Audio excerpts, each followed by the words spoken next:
You are tuned in to Econ111, the unofficial broadcaster of economics for South African students.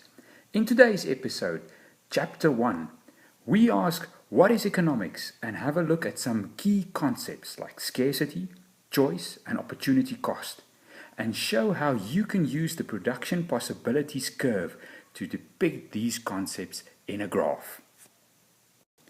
The first important distinction to make is between the economy and studying economics. When we refer to the economy, it's about all the activities that are happening out there, how society is organized to produce and consume goods and services. It's about savings and investment, about imports and exports. Often people say that economics is all about money, but it is about much more than just money. It's about how scarce resources are used to satisfy people's needs and wants. When you study economics, it's about how economists think about the economy and the methods that they use to analyze economic activities. We have particular assumptions and methods, and that is what this course is all about. So how would you describe the study of economics? It's possible to break down this description into different parts. We all have different needs and wants for clothing, for food, for housing, but typically it doesn't stop there. Once you have some bread to eat, you might be in the mood for sushi. If you already have some clothes to wear, you might also like to wear the latest fashion. Maybe you need a car, or a vacation overseas. The budget that you have available to satisfy all these needs is, however, limited. Now, this problem of unlimited needs and scarce resources is not only true for the individual, but also for society as a whole. The government only has a limited budget available and sometimes need to choose between the provision of basic education services or fixing up the roads. The result is that scarcity necessitates choice, and the fact that you are making choices implies that there is an opportunity cost. This concept of opportunity cost is much wider than an accountant's idea of the cost of production. Economists think about opportunity cost as the value of the opportunity that you were not able to exercise. It is not only a cost expressed in terms of rand values, it is about the value of an opportunity that is missed. Because there is scarcity, you sometimes have to choose, and the fact that you're choosing means that there is an opportunity cost. For example, you often can't go to a movie and have a pizza on the same evening. If you decide to use 70 rands to rather buy a pizza, the opportunity cost of that pizza is the value of the movie that you didn't see. Opportunity cost is that best alternative that you sacrificed. Economists like to present ideas with graphs, and these concepts of scarcity, choice, and opportunity cost can be illustrated with the production possibilities frontier or production possibilities curve. The production possibilities curve shows all the possible combinations of goods and services that can be produced with a community's resources. For this example, you'll have to use your imagination. Imagine a survivor type setup where you have a few people geographically isolated producing food for themselves. Their choice is between the production of fish or farming with potatoes. Now, this community has limited resources. There are only so many people available who can go out to fish or work the potato fields. They only have that much capital or natural resources or initiative, and the result is that their production possibilities can be illustrated by the following table.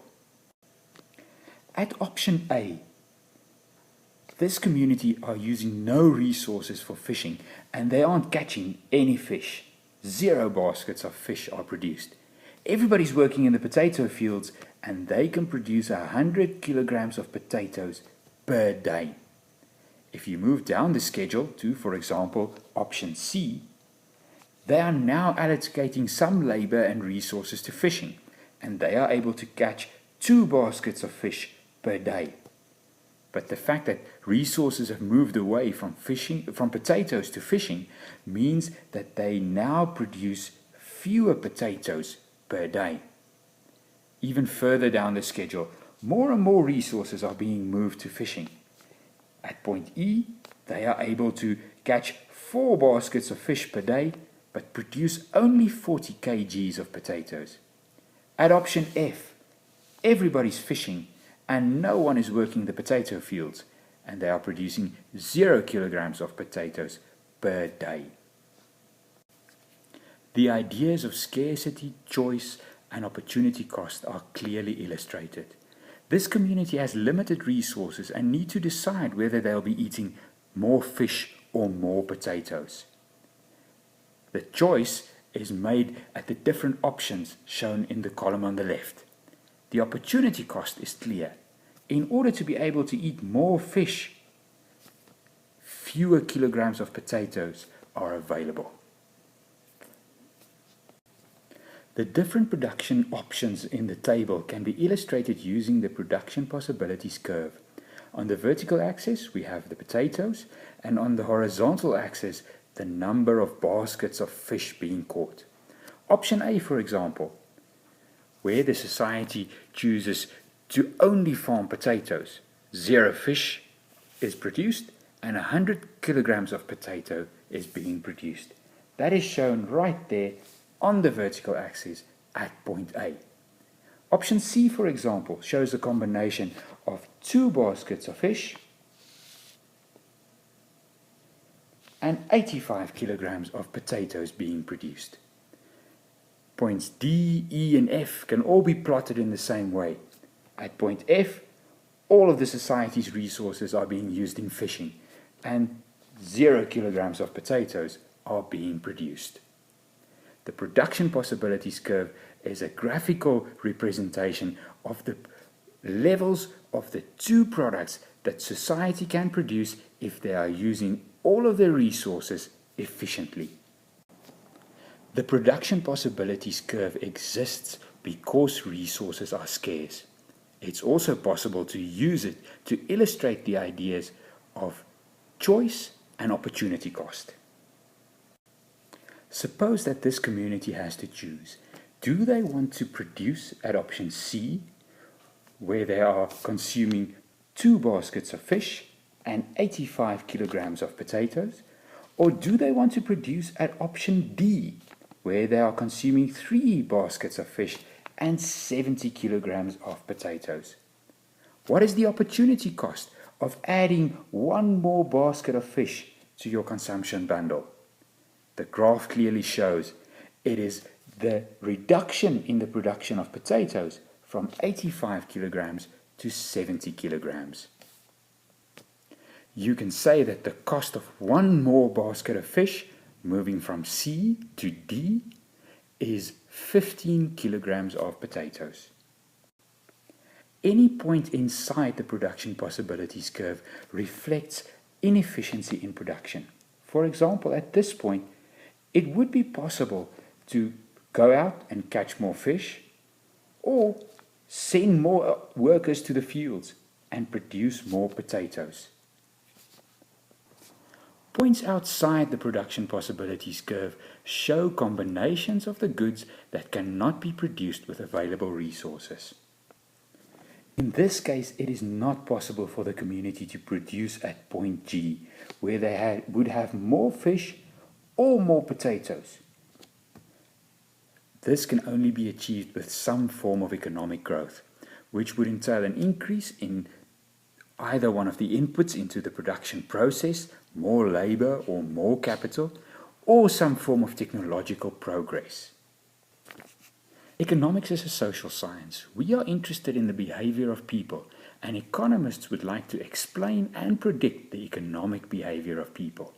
As a result, you would find laws in the field of economics. This is, however, different from something like the law of gravity that you would find in natural sciences. In economics, one example is the law of demand. Now remember, demand means that you have more than just a need for a particular product or service. Needs only become demand once you are willing and able to pay for that product or service. The law of demand says that as the price of a product decreases, the quantity demanded increases. Now, of course, there are many different factors influencing this relationship between price and quantity demanded.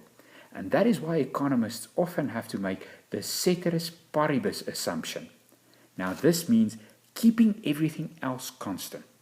In other words, if the price of tomatoes were to decrease from 5 rands, where the quantity demanded is only 2, down to 1 rand, the quantity demanded will increase to 6 units, assuming that everything else remains constant.